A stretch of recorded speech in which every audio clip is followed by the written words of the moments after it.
আমি এক জানাজায় ছিলাম একবার, বাপের জানাজা ছেলে পড়াইতেছিল, কিন্তু আল্লাহু আকবার বলতে পারতেছিল না, কান্নারে কানতে। ছেলে আলেম ছিল, কানতে কানতে কানতে কানতে বাপের জানাজা ছেলে পড়ানো বোঝেন না, আল্লাহু আকবার বলতে পারতেছিল না, কান্নায় ভাঙ্গা পড়তেছিল।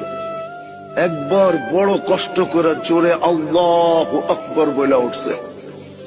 জানাজা শেষ, আমার মন বলতেছিল যেন বাবা মাফ হয়ে গেছে। আমি সাথীদেরকে বলতেছিলাম যে আমি জানি না, আমার মন বলে এই বাবাকে আল্লাহ শাস্তি দিবে না। ছেলে আলেম, কলিজার টুকরা নিয়ে গেছে, ঠিক না? বাপ কি কলিজার টুকরা না? মাথার তাজ না? চোখের মণি না?